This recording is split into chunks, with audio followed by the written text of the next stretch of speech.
Το πρόγραμμα που ακολουθεί είναι κατάλληλο για άνω των 12 ετών.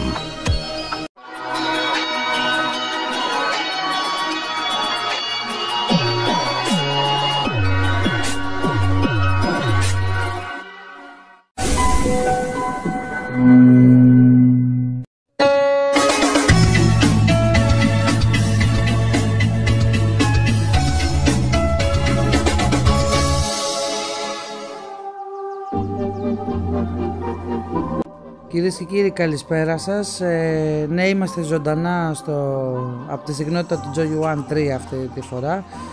Καλωσορίστε στην εκπομπή Πηγάς Πρασίνου Press Release. Πάμε να δούμε τα τελευταία νέα για την ομάδα του Πηγάς Πρασίνου και όσα έχουν ακολουθήσει. Θα περάσουμε στις μεταγραφές, καθώς ο ΑΟ Πηγός Πρασίνου ανακοινώνει την απόκτηση του ποδοσφαιριστή Άγγελο Φώτη. Ο 27χρονος ποδοσφαιριστής αποκτήθηκε από τον Ξενοφών Κρεστένων, ξεκίνησε την καριέρα του από την Όλυνα, ενώ έχει αγωνιστεί επίσης στο Αλεποχώρι, Αργοναύτη Κατακόλου, Βαρβάσινα και Ξενοφών Κρεστένων. Ο 27χρονος αμυντικός αναμένεται να βοηθήσει σημαντικά την ομάδα και η διοίκηση του Πίγασου τον καλωσορίζει και του εύχεται πολλές επιτυχίες με τη φανέλα της ομάδας.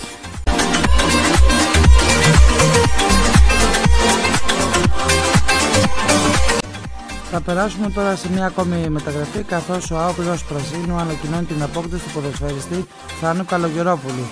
Ο 25χρονος ποδοσφαιριστής ξεκίνησε την καριέρα του από τον Νέολο Πύργου, ενώ έχει αγωνιστεί επίσης στον Αργοναύτη Κατακόλου και συνέχεια στα Γιάννενα.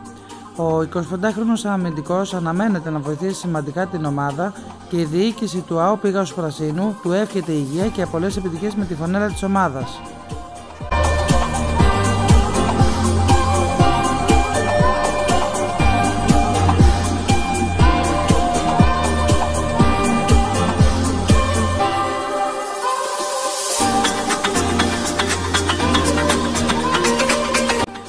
Να περάσουμε στην τελευταία μεταγραφή που έχει κάνει μέχρι τώρα ο ΑΟ Πηγός Πρασίνου, καθώς ανακοινώνει την απόκτηση του ταλαντούχου ποδοσφαιριστή Χρήστου Γιαννόπουλου.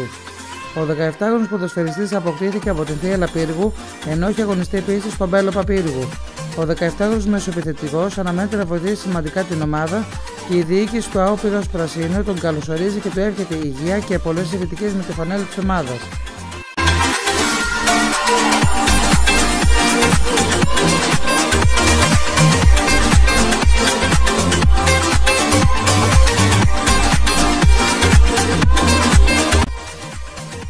Να περάσουμε στο παιχνίδι που έγινε την Κυριακή 29 Οκτωβρίου, καθώς ισόπαλο έληξε 1-1 το παιχνίδι ανάμεσα στον Πηγάς Πρασίνου και τον Ολυμπιακό Σαββαλίων στο γήπεδο του Κατσαρού. Οι φιλοξενούμενοι προηγήθηκαν στο 20 λεπτό με πλασέ του Χατζιαράπη και οι γηπεδούχοι ισοφάρισαν στο 60 λεπτό με τον Σάκη Γιούρτα από ασίστ του Γεωργίου. Ο Πίγασος διαμαρτύρεται για το ακυρωθέν γκολ του Γεωργίου ως offside στο 80 λεπτό.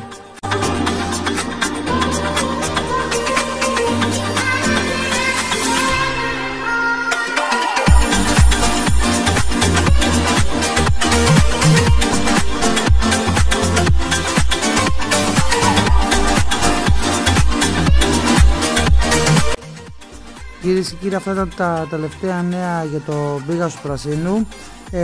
Θα κλείσουμε την πρεμιέρα μας και ανανεώνουμε το ραντεβού μας για την ερχόμενη εβδομάδα. Καλό σας βράδυ.